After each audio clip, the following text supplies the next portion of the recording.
Welcome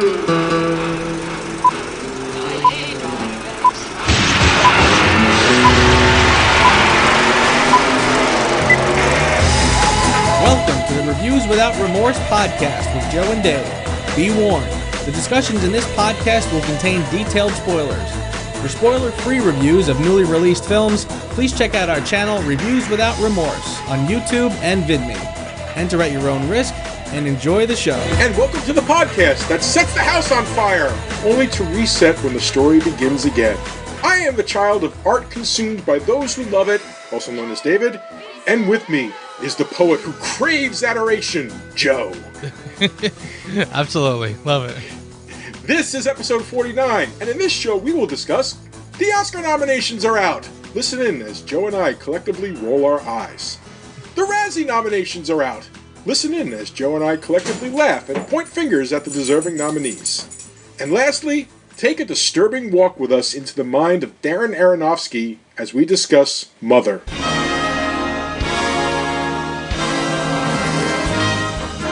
I am embarrassed to say I think I've seen one of these. No, two. I saw two of these films.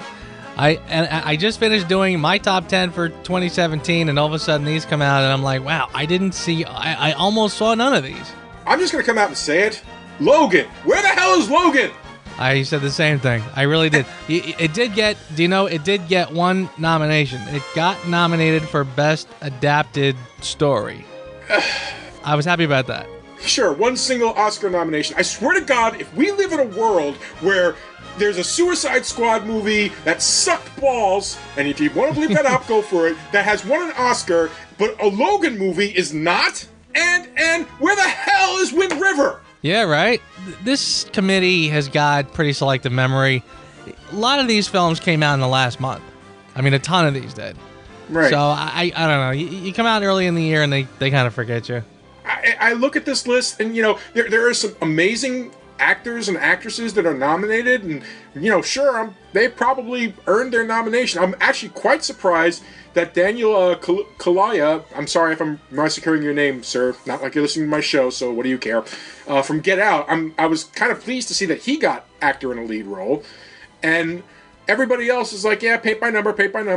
I'm also happy about Sam Rockwell. I love Sam Rockwell. He's nominated for 3 Billboards Outside Ebbing, Missouri. But where the hell is Patrick Stewart? Yeah, I don't know. I kind of feel like it's, you know, I don't know. You know, last year we talked about the Oscars very briefly. We're like, who cares? And I kind of feel the same thing this year.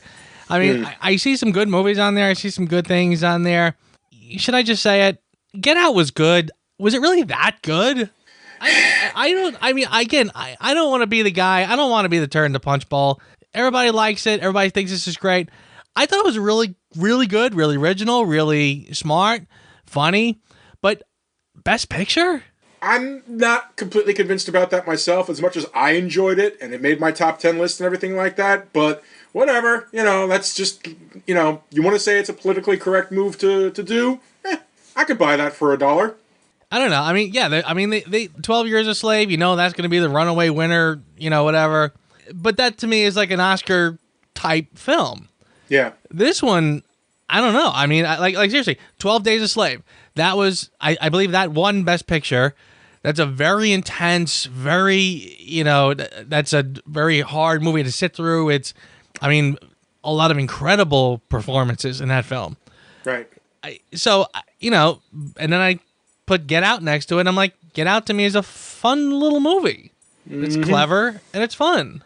I don't know. Okay. Anyway, but whatever. It's the other things on the. Like, I don't want to get too far down that road, but well, I mean, there were other things. There were some pleasant surprises. You know, I didn't see I, Tonya, but I'm glad to see Margot Robbie on that list. Yeah, and Allison Janney. Allison Janney also got a nominee as well. Yeah. Roger Deakins for Blade Runner 2049 for cinematography. I'm absolutely behind that one. Baby Driver showed up for sound editing.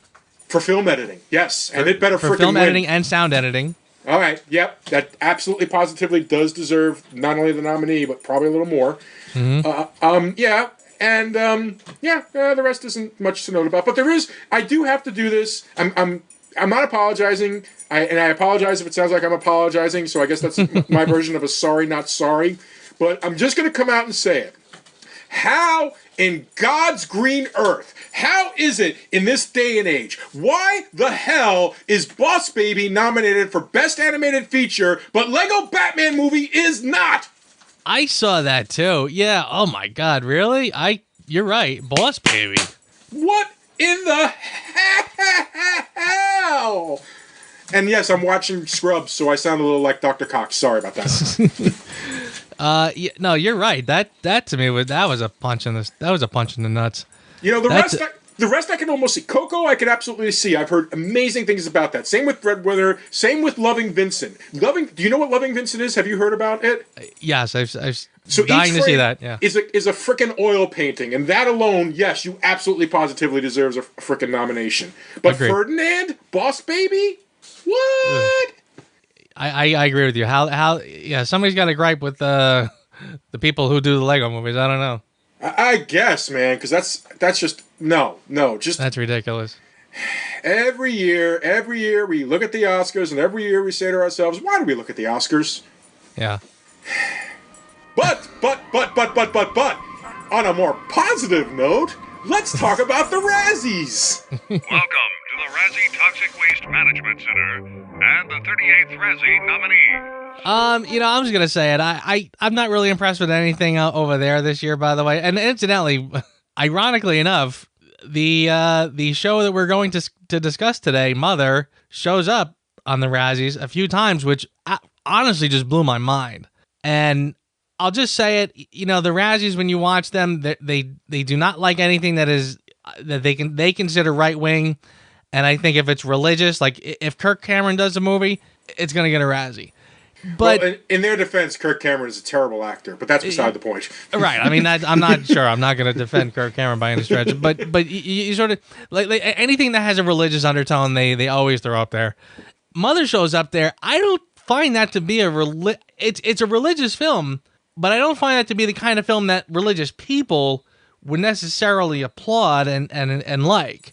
So I kind of found that to be sort of strange, but we'll discuss that. I don't want to. That's interesting because sneak preview. I didn't quite see it as a religious movie, but I'll explain when we get there. The other stuff on the list, it was a lot of low hanging fruit: Baywatch, Emoji Movie, 50 Shades Darker, The Mummy, Transformers. I mean, we didn't even talk about those movies. We No, we didn't give them the time of day. Exactly.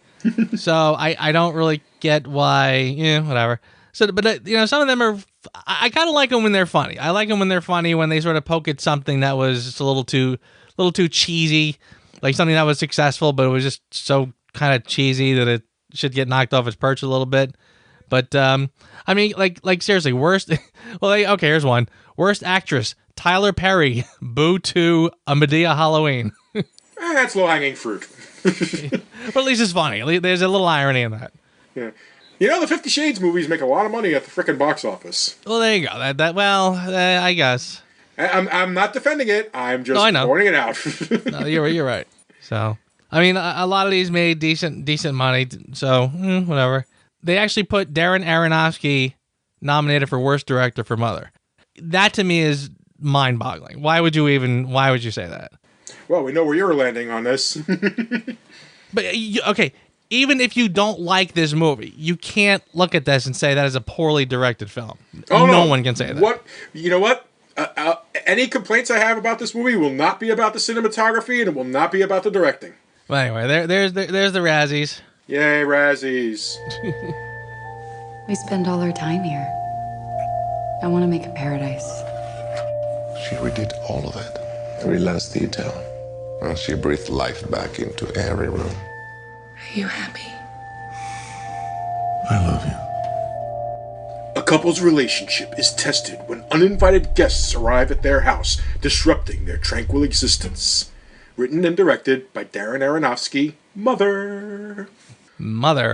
Whoa. Yeah, I already kind of raved about it. I did my top 10, so I would, rather than repeat myself, I'd rather hear what you thought. The second the credits started rolling, I hated this movie. Hear me out. I see that expression on your face like, what? Just hear me out. The second this movie ended, I hated it. I was like, I feel violated. I feel so disturbed right now that I just don't want to do anything. I was hungry, but then I didn't want to eat. I haven't eaten today after watching this movie. And ladies and gentlemen, I just wanted to let you know, it took me 3 attempts to watch this movie. So if you're wondering what I mean by disturbing, that's what I mean by disturbing. I love horror movies. This movie disturbed me. The first 7 minutes of the movie, by 7 minutes into the movie, I had to stop because I was like, holy smokes. It's like, I think I know where this is going, and it's really bothering me. Which, by the way, I was completely wrong about where it was going. I just want the world to know that.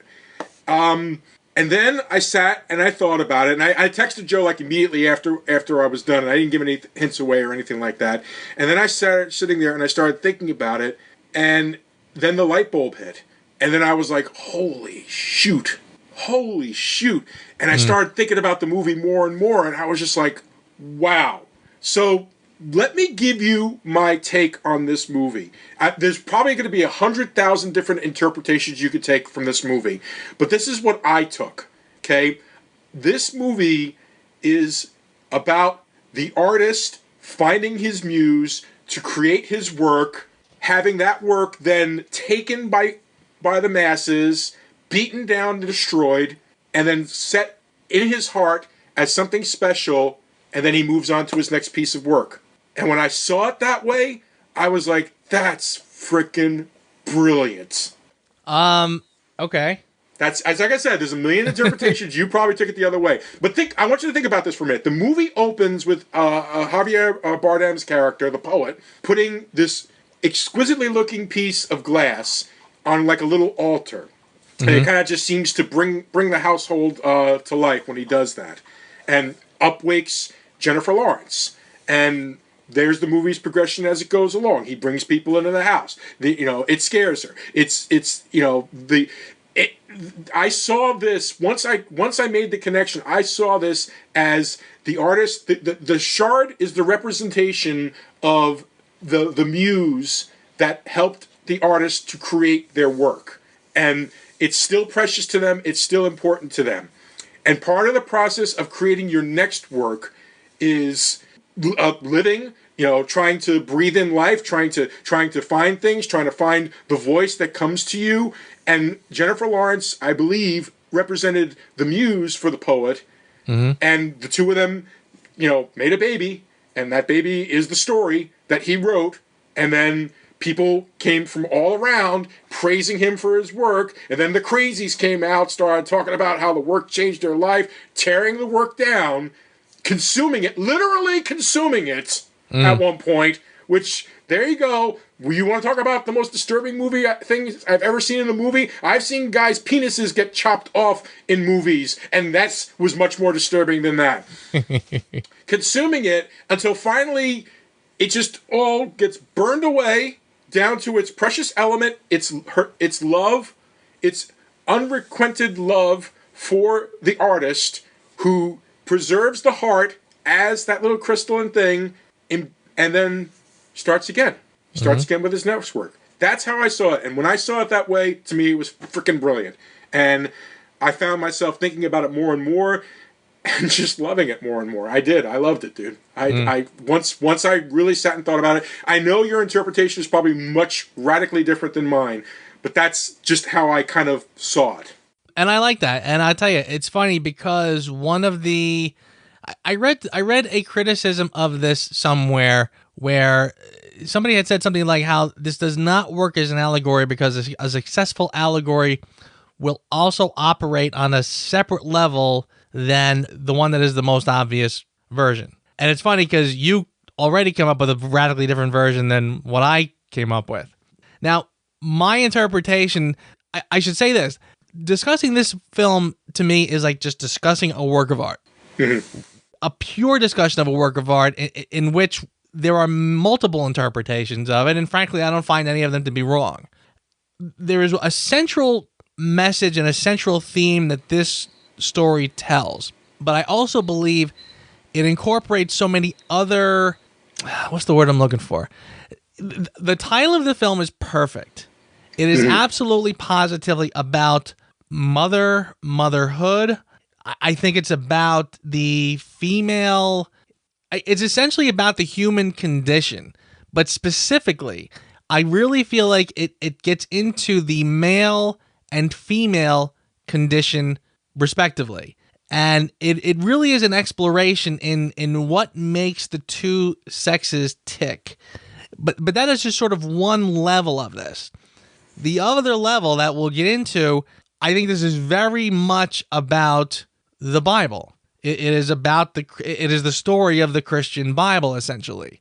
But again, in doing that, it's not really specifically the Bible, but I think it sort of explains the Bible as the Bible itself tries to explain the human condition, if that makes any sense at all. Okay, go on. Well, let's start at the beginning. Please, come in. Hello. Hello. He's a stranger. We're just gonna let him sleep in our house. Hello. Hello. Did you know he had a wife?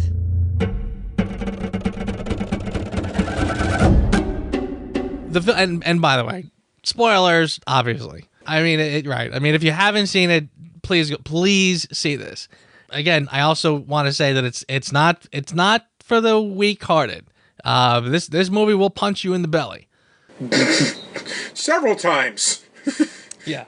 So start at the beginning. Again, this house is burned down. He puts the crystal up. You don't know what's going on. As far as you can tell, it looks like the story sort of pulls us backwards in time to the beginning of the story. Mm-hmm. And then Jennifer Lawrence wakes up in the bed, and there's Javier Bardem. It's about a couple who live in a big, nice, beautiful house, kind of in the middle of nowhere, because if you notice, when they look outside, there's no roads. There's no driveway, there's no cars, there's nothing. But it's just a field of grass and then, trees beyond. So it's the two of them in this house. He is, like you said, he is a poet, and she is just his woman, his girlfriend, his wife. I don't know if they even actually specifically say that they're married. No, they don't. But they're a couple. And basically she is there she spends her time renovating the house. The house burned down, or the house had fallen apart, whatever, and she's redoing it. She's painting, she's doing whatever. So already you can sort of see, and again, this is why I say I think this is so brilliant, because this serves as male and female. The male is the provider, whereas the mother has the nesting instinct. Her instinct is to create a nice home. She says, we spend all our time here. I want to make it a paradise. All of a sudden, things are disrupted. First, a man shows up, right? Guy shows up. He's there for a while. Instantly, you can see she doesn't feel right about this. He comes in, he smokes in the house, or he does whatever. Right. And this is where things start to get weird. And I mentioned this when I was doing my review about it, or my top 10. I spoke briefly about it. What I love about this film is, again, it sort of puts you in that weird dreamlike state where and I'm talking about specifically dreaming. Like when you have a dream, when you're sleeping and you're having a dream and the weirdest things can happen, yet when you're dreaming it, they seem perfectly normal. Mm-hmm.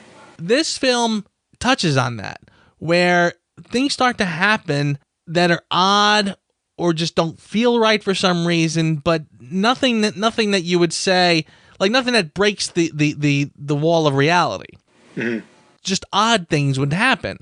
And because people in the film don't see anything wrong with it, you start to question, well, I guess there's nothing wrong with it. A man shows up, breaks down. Javier Bardem's character is thrilled to have this guy come on in. He's the most hospitable person you can imagine.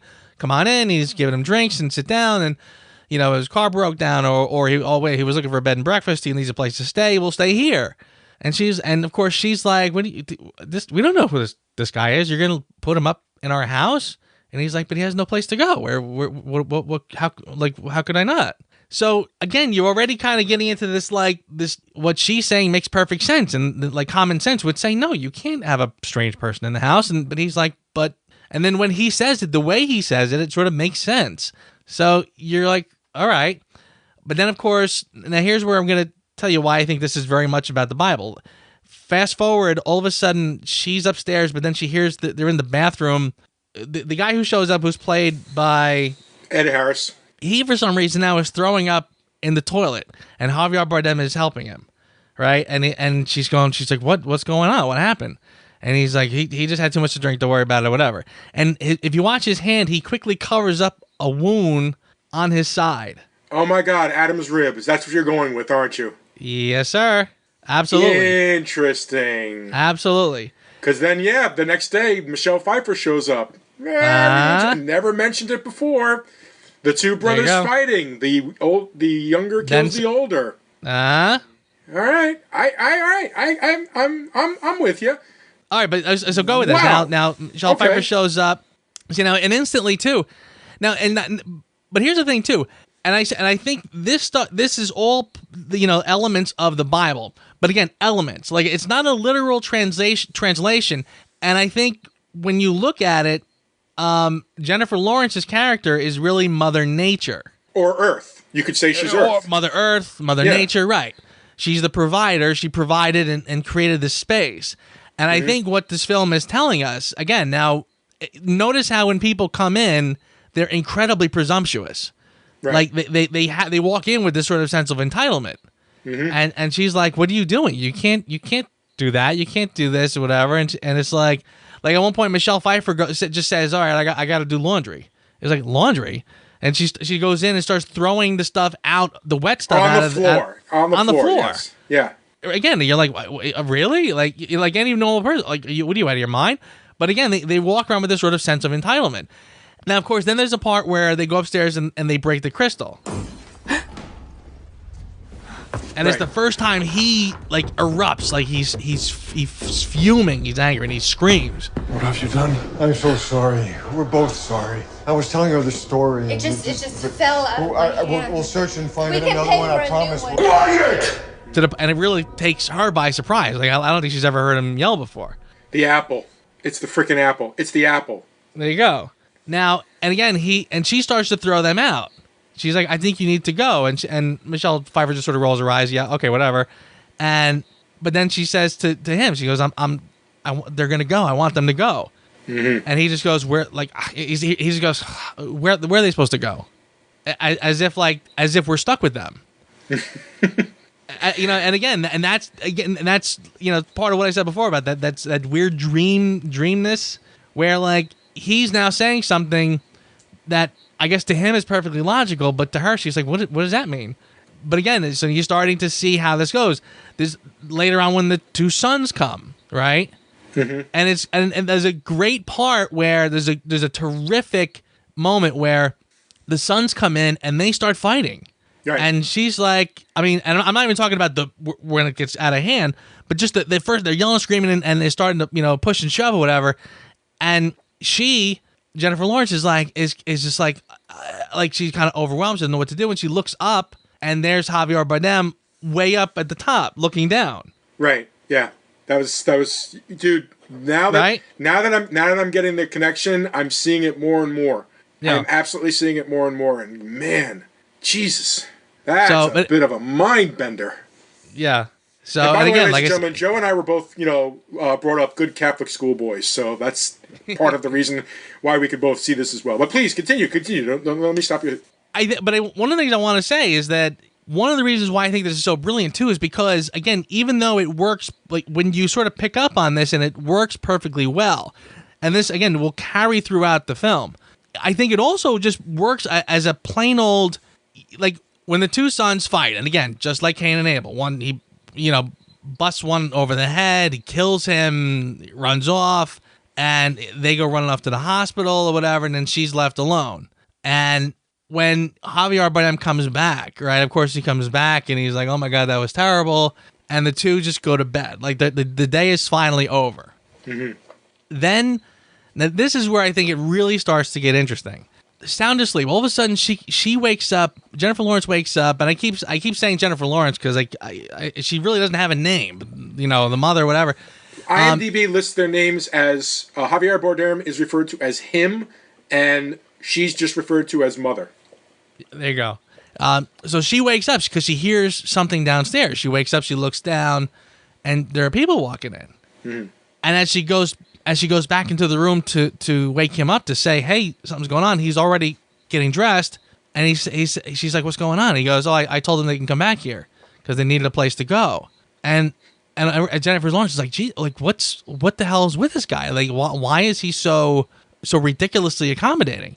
So of course it's Ed Harris and Michelle Pfeiffer, and more families start to come in, and it's not just a few. It starts to be a lot of people. And of course then they're starting to wander all over the house, and Jennifer Lawrence is like, "Hey, you can't be here, you can't be there. Like, this, would you please go? Whatever." And again, just very intrusive, very assuming, very entitled, just sort of walking around like they own the place. And it's like, she's like, "Really?" Now what's great, I love the part where now of course he invites them back there because they need a place to grieve, right? He says they didn't have a place to go, they needed a place to grieve. Right. Well, so now of course they come back and they ask him to speak. They ask him to say a few words, and he does. Now again, I love this because Jennifer Lawrence is looking at all of them, and she just sort of can't believe what she's seeing. Like how can he allow these people to come in here? Mm-hmm. And again, her whole focus has been to make the house nice, to give them a nice place. And every time they come in here, they're disrupting and messing things up, and so. But then they ask Javier Bardem to say something. Would you please say something? And he does. And again, he is a poet. And the words that are coming out of his mouth are absolutely perfect. He knows exactly what to say. To the point where it's almost like now J-Law is sort of looking at him and can understand. Like, it's almost like she couldn't understand it a few seconds ago. Like, what the hell is going on here? But as you hear him speak, it's almost like she's saying, she goes, "Yeah, I guess this is where they need to be, and I guess this is what needs to be said, and what he is saying makes perfect sense." Right. So again, so now this is where I find it to really start to get really interesting, because you start to see the dynamic where she doesn't understand him, yet there is a logic that sort of comes from him. There's a logic in the way he conducts himself. Uh-huh. Now, I'll take a pause for a second, because one of the things I really like about this is, again, it's a telling of what I think is a telling of the Bible as the Bible is. Yet again, it speaks to what I think is the human condition, and again, especially the male-female condition. And I think if you have, you and I will understand this particularly well, by the way. I think if you have the instinct to be an artist, if you want to express, if you want to write, you want to do whatever, that oftentimes comes in conflict with your relationships. Mm-hmm. And she specifically expressly says to him at times, "Why am I might be skipping ahead slightly, but she says, why am I not enough?" And he at one point when Ed Harris shows up and they're talking, and you see he's thrilled with this, right? And he goes, "Oh my God," he says to her, "It's so great to have somebody here who appreciates my work." Oh, and yeah. she goes, I adore your work. And he kind of just sort of kisses her on the forehead. I know you do. I know you do. And so now she's frustrated. Why is it not enough when I tell you it's, again, why can't I be enough? Mm-hmm. And it's almost like you see him, like, again, he's trying to sort of please everyone, so you can sort of see where he's coming from, but you sort of also get the sense that he likes the adoration. And again, now that to me is, now you're starting to see that this is God. Because again, when you think of God in the Bible, he doesn't ask for a whole lot, but he wants you to appreciate him. And he wants you to love him. He wants you to adore him. He wants you to just appreciate him and thank him for everything.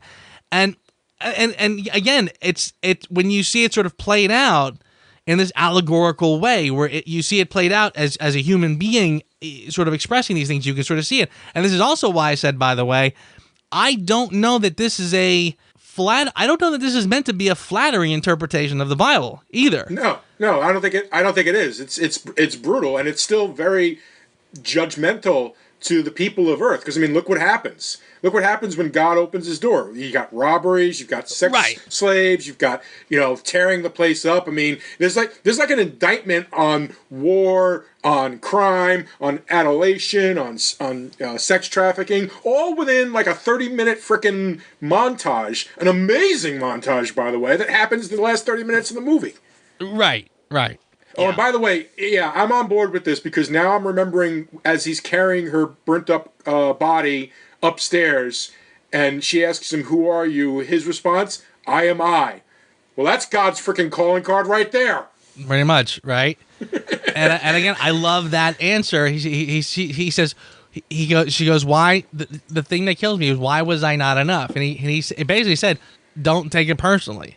It's not about you. It's nothing is ever enough, because if it was, how could I create?" Right. And he goes, "And that is what I do. I create." So I can honestly see both of our. I mean, 100%. There's absolutely a biblical allegory in this, but I could still see my little allegory also working for this, because it's one of the things that's brilliant about this movie. There is a lot that is just you know how much I love this. You know how much I love show, don't tell. This movie is the living frickin' embodiment of that. Yeah. You're absolutely correct. And you're right. I said this before. I said I believe there are multiple interpretations of this. And all of them are correct. And again, this is why I also feel that it's also very much like, if somebody said to me it's not about all that Bible stuff, forget all that stuff, it's just about men and women, I could totally get it. Because and here's something, I might get in trouble for this one, but Mary has not seen this. My girlfriend Mary has not seen this. And I frankly told her straight out, I don't know that I would like you to watch this. It is a very disturbing, troubling film. And frankly, I think if you are a female, particularly a mother, it's going to be worse. It's worse. And dude, and I'm agreeing with you. I waved my ex-wife off on this movie too. I just told her, look, it's brilliant. You don't ever have to watch it. Yeah. And of course, it was funny. And Mary and I got into a discussion about it. And she said to me, she's like, I want to know. She goes, I want to know something. Why do you, if it is that disturbing, and then why do you like it so much? And I thought, well, that is an excellent question. And of course, I said to her, I said, look, I think it's a brilliant.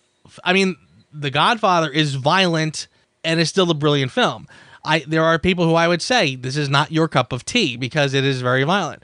There are many films that are troubling yet also very brilliant. But yeah, I think this, and I mean, at one point I just said to myself, this is really an allegory for the female condition. It was, and I said to her, I said, you know how sometimes you've said to me, you'll never really understand it because you're not a mother. You know what I mean? And it's like the times when, like, right, when the child is not home and she can't sit still, and I'm like, would you please relax? She's fine. And she says to me, she goes, you don't get it because you're not a mother. I almost feel like this movie is someone's attempt to explain it to me why I'll never get it. And it about the idea that, you'll never understand what it's like to give birth and then basically be nothing but terrified to put your child out into the world. Because again, you got a father who will kick his son in the ass and say, go out and conquer the world. Right. The mother's not doing that. The mother all she wants is for him to stay safe. So when you watch what happens in this movie, you watch how things unfold, and we haven't even really gotten to that point yet. You understand her terror, her feeling of this terrible feeling of putting her child out into the world because what her worst fear is realized in this film. Frankly, any parent's worst fears. Here, Daddy. All I'm trying to do is bring life into this house. Open the door to new people, new ideas. I'm so sorry. Get out of my house! I mean, and basically, now here we go, by the way. Once the Adam and Eve and all them, once they've gone, right? Mm-hmm. Once the house has been cleared out, and he says something about how he's been so inspired by the whole thing, and it's caused, and then of course she's yelling at him saying like, we were supposed to have kids. We never do because you didn't F me, whatever. And, you know, we don't. And basically he took her to bed and they make love. Immediately knew she was pregnant too. Immediately. She wakes up and she knows she's pregnant. And the first thing he does, what's the first thing he does when this happens? He runs off into his office basically and just starts writing. No. The office represents the Garden of Eden. It was still closed off. He actually just ran downstairs and did it at the coffee table. His office represents the Garden of Eden. That's why after the heart broke, he kicked them out and immediately nailed it shut. So he didn't go to his office again until the baby was coming. That's when they went back to the Garden of Eden. He just went downstairs and just started writing on the floor naked. Oh, good point. Very good point. Yeah. Yes, you're right. You're absolutely right. But now she's pregnant, right? Now this is, and by the way, there was another little aspect that I didn't mention, but I'll get back to it. Now think about it. She's now pregnant. He's writing again. And basically this begins the New Testament. Right. The Old Testament is done. That chapter's closed. Now we're in the New Testament. And, of course, now she's pregnant, and the baby is going to be like Jesus, basically. And he's writing the New Testament. Now, again, even though that works perfect, even though this is a perfect allegory, like I said, this works. This is a perfect interpretation of the Bible, but it also sort of transcends and basically talks about other things as well. Here's a question. What was the yellow stuff she was drinking? You know what? I've been thinking about that a lot, and I was kind of, because of its yellow color, I was kind of feeling like maybe it's supposed to represent the sun. I don't know, like light or something like that. I'll agree with that. And right, because when you notice when she sort of when she would pour it in, it kind of had like a glow for a second before it settled down. Yeah, exactly. Yeah, I'm there too. I don't know if it's specifically the sun, but I like that as good as anything because I think it was specifically like she needed to basically stop and collect herself. Like as soon as Ed Harris shows up, she's already starting to. That's the first time you ever see her kind of like something's not right. Right. And she goes upstairs and she drinks one of these things and she's better. Now, what I find, and by the way, and then when she's pregnant, by the way, you see her like she's pregnant. And the baby's room is looking good. Right. Yep. He's doing his thing, and she's got this look like everything is right in the world. She takes that and she just dumps it. Now, again, at this point, I'm waiting to see how this movie goes. Either it could go full-blown allegory, fantasy, or whatever, or, again, I'm saying to myself, well, is the movie going to tell me later that these were hallucinations on her part? Right. Maybe she's not seeing things correctly. Maybe she's taking something to keep her straight. Mm-hmm. So I was wondering now, is this going to be a problem? Is this the way it's going to go? I didn't know how this film was going to go yet. So, but anyway, sure enough, she's very pregnant, and then he suddenly finishes his master work, and he's standing. You know, he's standing in the doorway, and she reads it, and she's got tears in her eyes. She says, "It is perfect. It's perfect," she says. And I'm saying to myself, that's like the New Testament. And but again, as soon as that happens, things start to go wrong. Again, and by the way, she's all dressed up. She made a nice dinner. Like this is supposed to be like the best moment of their lives, right? Mm-hmm. All of a sudden, this like knocks on the door. People coming to see him. And already she's got this like, oh no, we're not doing this again. Please make them leave. Please don't, whatever. And at every interval, he's kind of like, no, it's all right. He goes, they'll be here for like a minute. I'll be right in or whatever. And then that turns into they're just gonna stay a little longer. And then of course that's when the shit hits the fan. And literally, that's when the shit hits the fan. It's just one thing after another. People are coming in.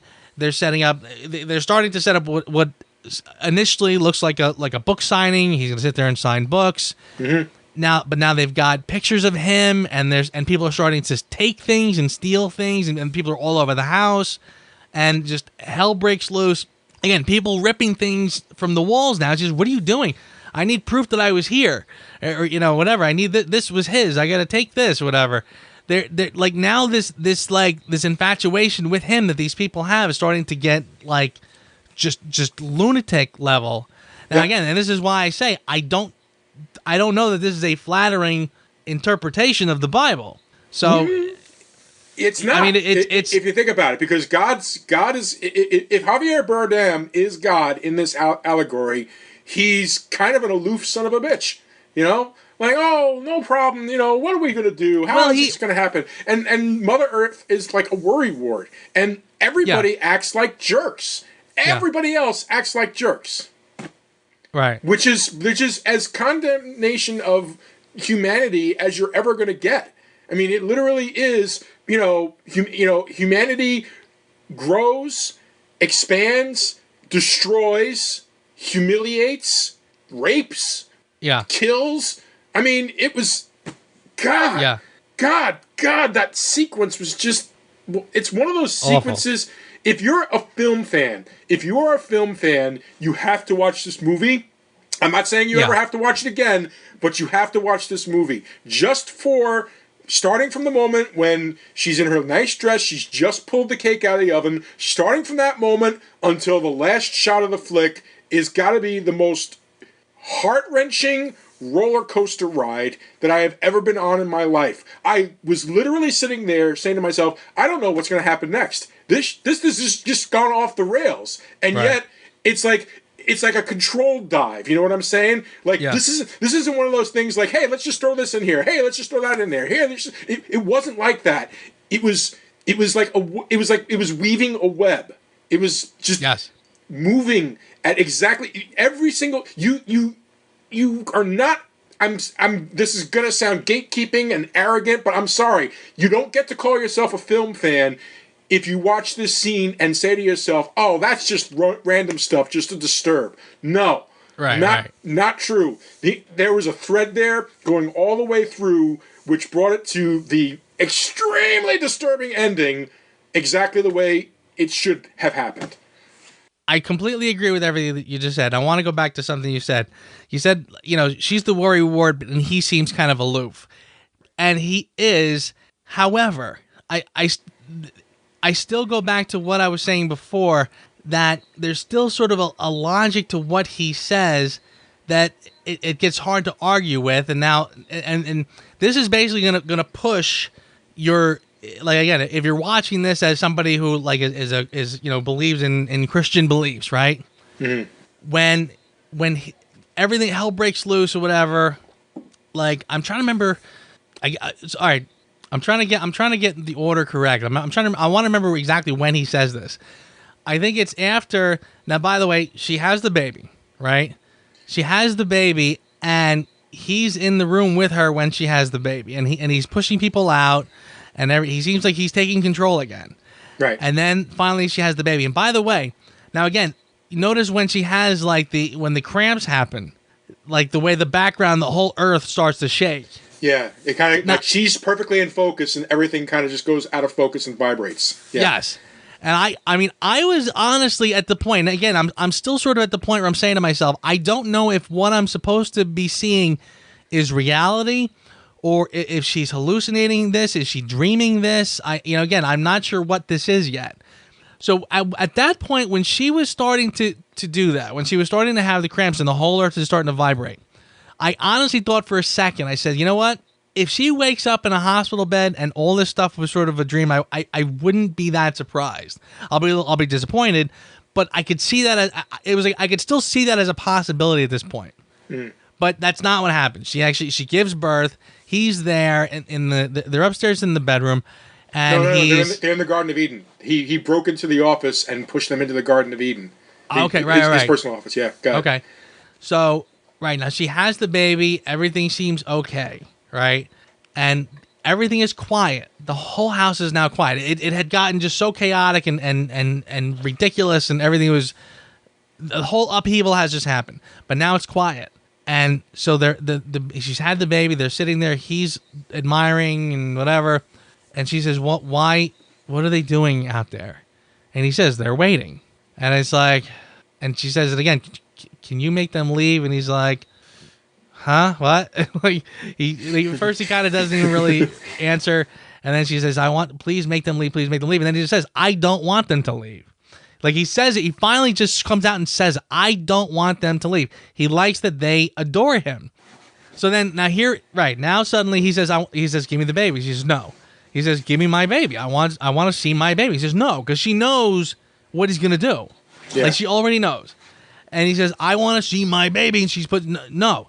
So finally, he just sits there. He just sits there and just waits, and he's staring at her, watching. Oh my God, that was freaking unnerving. Oh, right, that was tough. Unnerving. Yes. Unnerving. So he's sitting there just watching and waiting, and she's sitting there. I mean, she's exhausted, and because he knows at some point she's gonna fall asleep. Right, but he doesn't. All of a sudden, he's not even right. tired. His whole house. Right. Oh yeah, right. He can do this all night. He's not tired. Right. So sure enough, her eyes are heavy. Eventually, her eyes close. Cut to, you hear cheering, and she hears it, and she wakes up, and of course, there he is walking out with the baby, held high over his head, walking down the stairs to the massive crowd of people. It's the circle of life. Oh, right. Oh, my God. It was so bad. And then, of course, exactly what happens, like probably the most horrifying moment in any film that I can think of. First the baby's it's wrapped up and everything's fine, then all of a sudden he just and the mob is just passing it around. The baby's completely naked. Look, and all of a sudden you hear the crack and like his neck breaks and it's dead. Yep. And and of course, it didn't take long. And she pushes and shoves and she's screaming, crying, rushing to the front of the crowd. And what do you see? Not only is the baby dead, but it's the body's already been torn apart and destroyed, and people are eating it. Yep. And again, there's we're back to the Bible. Right. And now here's what I find fascinating. And I didn't catch this the first time, but I caught it the second time when I watched it getting ready for this review. The guy who's standing there, who's basically like the big priest, the high priest or whatever now, this weirdo, again, looks like he could be just a regular holy person, but he looks very creepy too. Right. What is he saying? He is saying the same exact words that Javier's character said before when he's talking, when Cain and Abel one killed the other and they're mourning in the house. Mm-hmm. He's repeating his very words. And now that this guy is saying, again, the words that seemed, they made perfect sense before. Like, again, I said as he's saying it's like he knows exactly the right words to say and it makes sense. Now he's saying it, and wow, does it sound hollow? It sounds, after you've seen her baby. Now it's her baby who's dead, awful death and dismembered and everything. Now he's saying these uplifting words, and they just sound so hollow. And again, I thought that was very telling and very smart. Jesus Christ. Yeah, yeah. And this is the part where the film is really tough to watch. I was really. If you take this movie literally, you're not going to enjoy it. Frankly, taking it allegorically, you're still not going to enjoy it. But you're going to be in awe of it. This is a movie that will be. This is textbook polarization, as far as I'm concerned. You know how when we were first talking and everything like that, like some people thought Pulp Fiction was the greatest thing since sliced bread, and some people thought it was trite and crap. This is like this times 3 million. Yes, I agree. Okay, that's the type of movie this is. I actually had a discussion with somebody who was like, "No, I didn't like that movie," and I'm like, "I kind of liked it. And I wasn't apologetic about it. It's like I get what they were trying to say. I do, and I kind of liked it for that. I really could live the rest of my life happily, never seeing it again. But, I liked it. Yeah. I'm not going to make any excuses for feeling the way I do. I don't feel I should have to defend anything about this. I mean, is it disturbing? Yes, it's 100% disturbing. But humanity is disturbing, and that's the point. There are elements of this movie that I sometimes feel like I watch this movie and I say to myself, here's the dark side of humanity, and is it one of the possibilities that the people who were so disturbed that they didn't like this movie saw a reflection, and maybe that's why it disturbed them as much as it did. Maybe you and I are just good people. Listen, no, I mean, oh my God, you're not laughing. I was making a joke. No, I get where you're coming from, and again, it is a tough movie because again, it definitely points fingers. I mean, the part where things start to just go out of control, and it just feels completely nightmarish. Again, the part where dinner is disrupted because people are coming in, more and more people. The house starts to get. Not only is the house getting destroyed unintentionally, and people taking things and ripping things off the wall because they want it. It's just getting like you see. It's almost like you can. I almost felt like that was sort of a condemnation over the wars that have happened in the name of religion. Because I thought it was interesting the way it started to get where again people are just swarming the house. It is a mob scene. It's a riot. It's essentially a riot at that point. Right. SWAT people busted. All of a sudden now there's cops breaking in SWAT gear and riot gear, and she's getting knocked. Again, she's pregnant, getting knocked all over the place. I mean, it's just awful and terrible. And then it gets to where every time she took a shot, I was like, "Ow, stop it! Ow, stop it!" I mean, it was hard to watch. But then it got to where, at some point, it wasn't just cops in riot gear anymore. It was like soldiers, and one of the soldiers grabbed her and was like, "Are you all right? You all right?" And then he calls for a medic. Mm-hmm. And when he yelled medic, I said to myself, "This is war now. Like they're showing war here." And I was like, "Wow!" I said, it's almost like they're going through time, showing how like things have just gotten so out of hand in the name of religion." Right. And again, it's like I took it as a condemnation of religion, yes and no, because I felt it was almost like the way they were showing it. It was almost like that was like a natural part of it, I suppose. And that you can't take the good without the bad. And again, and this is why I say this is sort of like at the end of the day, it's more about the human condition than anything else. So I thought that was amazing. I thought again when he yelled medic, it was like the light went off, and I was like, oh my god, this is now war. Right. And so again, and that's why I said, I mean, I didn't know if this was going to be like a dream she's having, because again, it just feels so nightmarish where logic is not right anymore. But man, and I tell you, and like I said, you can call Darren Aronofsky a lot of things. You cannot call this guy a bad director. This guy created something in this film that that is not easy to do. And again, I said this when I just sort of did my top 10. I said, look, I've seen films that try to do that, like kind of a dream world, like where you don't know if you're dreaming or having a nightmare or if it's what's real and what's not. This is it. He got it. He nailed it. And I mean, again, you were watching this, and that to me is how it feels to dream, where you're having dreams, you're having nightmares. I mean, when you're dreaming and things just sort of change, like you could be here 1 second and 2 seconds later you're someplace else, but it makes sense as you're dreaming it. This is that feel. And this is why I was like, man, did he nail it? I mean, honestly, I said to myself, if she wakes up tomorrow, like just wakes up in a hospital room, I can't argue with it, because he made it seem like that. Who are these people? They've come here to see me. Come quick. You're insane. God help you. Joe, unfortunately, we could keep going. We could, and that, honestly, there are so many subtle elements in this film. We honestly could go for another hour. I could go for another hour. I'm not disagreeing with you. You're absolutely right. There's layers upon layers upon layers upon layers upon layers for this movie. Yeah. It is, and it's disturbing. It's haunting. It's beautiful.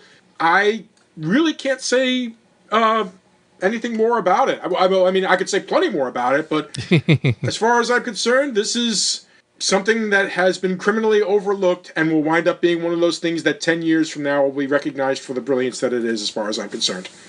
I will agree with that. So what did you score it?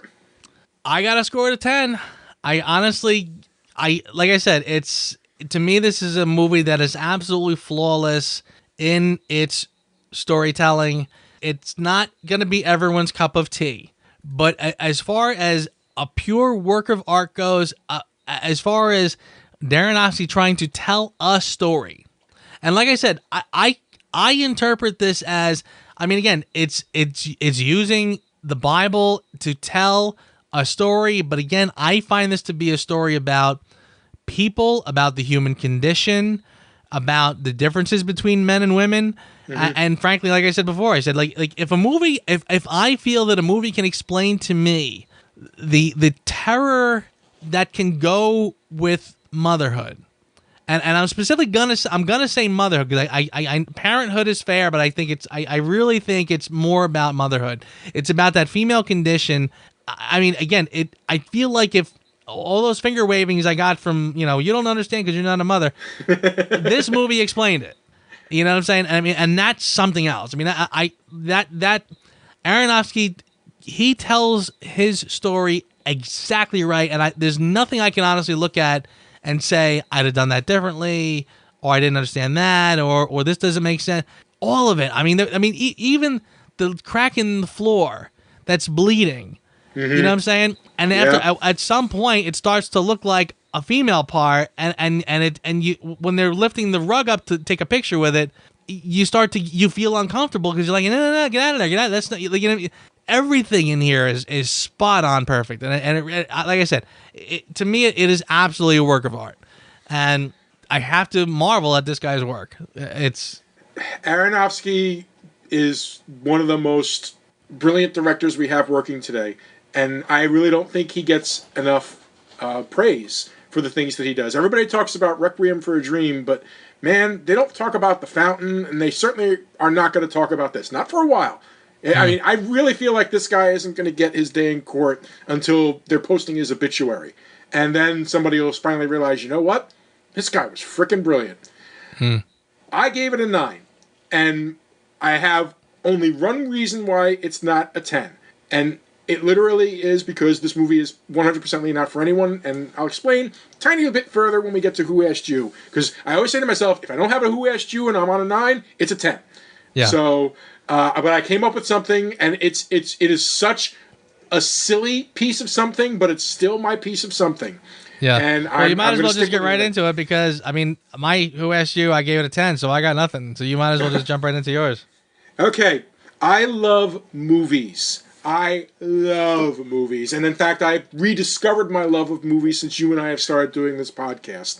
I enjoy them. I love the artistry, the creativity, the fact that hundreds of people were responsible for a single frame of film is fascinating to me.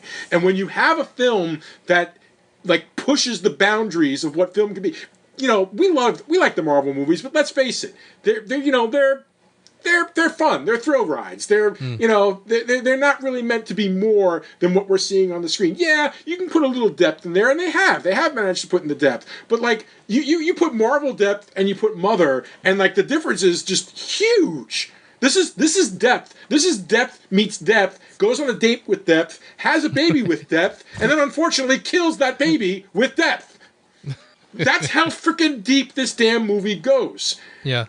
And I want to study it. I want to study every single frame of it, and I never will, because I will never watch it again. I can't. I can't do it. Like, I got all I'm going to get out of this movie. I would love to study it. I never will. And that's my Who Asked You. I can't watch this movie again. I can't. It chilled me, Joe. It chilled me so much to the bone that I literally had to put on reruns of Scrubs to try to get my mind off it, and it didn't work for at least an hour. That's it. It's like I said, it's petty, it's silly, but there it is. And that makes, like I said, I think that makes perfect sense. It's like I said, it is a tough movie to sit and watch. I'm watching it the other night for the second time, getting ready for this podcast, and as I'm watching it, I'm saying to myself, what am I doing? The first time I saw this, I thought that's enough. I don't need to see it again, and here I am watching it again, and it was wow. It is a difficult film, and honestly, for your consideration, I don't know if you have anything specifically. I am really struggling to come up with one single aspect that I think really shined above the rest, but I would like to mention, I thought, ironically, we did the Razzies before. I thought the performances are spectacular. They are. And I thought, again, I mentioned once before, Jennifer Lawrence, I absolutely cannot stand her as a person, and normally I wouldn't give her the time of day.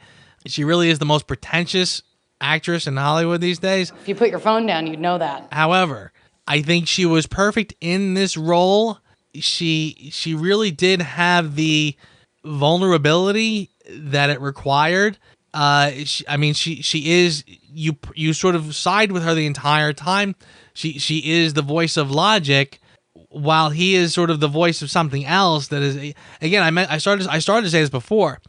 The part after the baby is killed and she's just inconsolable. And he says to her, but he goes, but we have to forgive them. But we have to find a way to forgive them. That was crushing. Right? Seeing her reaction to him asking for that, she'll never do a better acting scene than that moment, as far as I'm concerned.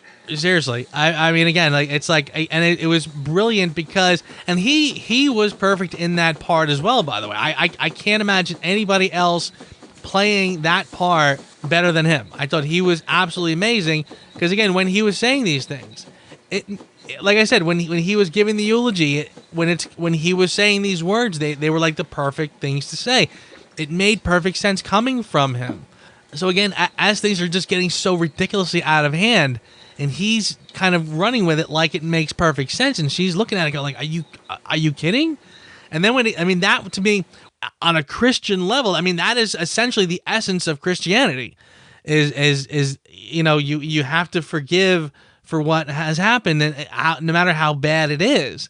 And it's like, wow, like that is, it's almost like you're sort of realizing, yes, that is exactly what they are asking us to do, and how can you possibly do that? Like I said, if I'm gonna any consideration, I'll say the performances, I thought they were spot on, and I have a hard time picturing anybody else playing those parts. Dude, I'm in a total agreement with you. And about the only reason I didn't make that for my consideration is because I had a hunch. I had a hunch you were going to go for the acting performances, because they were freaking brilliant. They were spot on, 100%. And I went instead to the cinematography, because the color and the movement of the camera. The camera is basically attached to Jennifer Lawrence's face for, I'd say, 75% of the movie.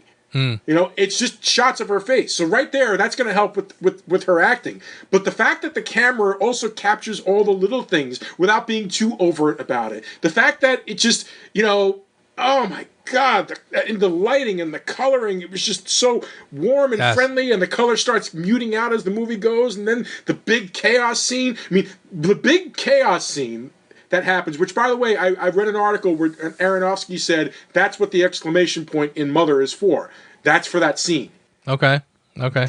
So, and he's right. That's definitely an exclamation point as far as I'm concerned.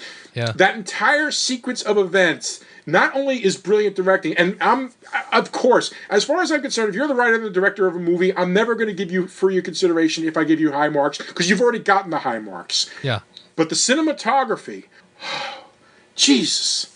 Yeah. Just brutal, brilliant. The way they shot everything, the way that, yes.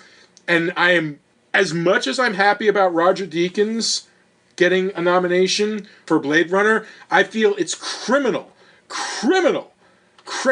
that this movie has so little respect from who, I don't know who the hell, decided that anything that the movie or whatever, I don't know why this movie does not have much more. I'm looking at IMDb and it's like a 6.8. It's like, how do you rate that this low? Did you not watch the same movie as me? Am I missing? Am I crazy? Am I the crazy one? Maybe I'm the crazy one. Maybe that's my problem. Maybe it's because I was brought up Catholic. I don't know. But whatever the situation may be, how, in the name of all that is holy and mighty, which for a religious movie I suppose is ironic, how does this movie not get a cinematography nomination for Matthew Libatic? I'm completely killing his name, but his name is Matthew Libatic. I wasn't going to try it either. All right, so you know what I'm talking about here. Yeah. All right, how is it that he didn't? This guy is freaking brilliant. But of course, he's been working with Aronofsky since the beginning. Every single movie that Aronofsky has done, this is his cinematographer. How has this guy not gotten his day in court? How? I don't know. I like I said, I how anybody can not say this movie, again, it might not be your cup of tea, but this is an absolutely brilliant movie. Yep, 100%. 100%. And it's a movie that I'm going to keep in my heart, and only in my heart, because I'm never freaking seeing it again. And it's hard to forget. It's hard to forget about after you. I mean, once it's the kind of movie that after it's done, it's hard not to think about for a while. Hours. I thought about this movie for hours afterwards, Joe. Yep. God. So, alrighty. I'm glad we did this now, because next week, a little bit more back to normal. We finally get to do my favorite trilogy in the Marvel Universe. There we go. Next week, Captain America, the First Avenger. Oh, yes. I'm so excited. If you had a hard time getting through this podcast because it was a little too deep, a little too, hey, there you go. Captain America, that'll fix everything for you. Yep, seriously. I'm so looking forward to that. Same here. Captain America trilogy, which is going to lead us right into the Mr. Black Panther. Panther himself. Yes. Oh, so looking forward to that. Totally. Well, we've got a great schedule for you, ladies and gentlemen. I hope you enjoy. Absolutely. Looking forward to it. My friend, thank you for sitting through this film. Thank you for I know it was not easy, and I know this was my pick, and I sort of threw this on there for us. But thank you for joining in and being a good sport. No worries, man. I did kind of feel for a little while by the time I started the third and final viewing of the movie, I did kind of feel like I had a gun to my head. At which point did you start cursing my name? The first time I stopped it. There you go. I was like, frickin' Joe! And then the second time I stopped it, I was cursing your name again. And then I finally just confessed to you, dude, I'm having a hard time here. Please just be patient with me. I'll get there. All right, my friend. Then I will see you next week. Thank you once again for a good episode. Till next week, sir. You have a good week. Thanks for listening to the Reviews Without Remorse podcast with Joe and Dave. Join us here every Thursday for a new episode. And be sure to check out the Reviews Without Remorse channel on YouTube and VidMe for spoiler-free reviews of new releases, as well as in-depth discussions of current and classic cinema. If you enjoy this podcast, please consider becoming a patron. You can find our page at patreon.com. As little as $1 a month goes a long way. All clips in this podcast are used for commentary and critique, and is considered fair use. No copyright infringement is intended.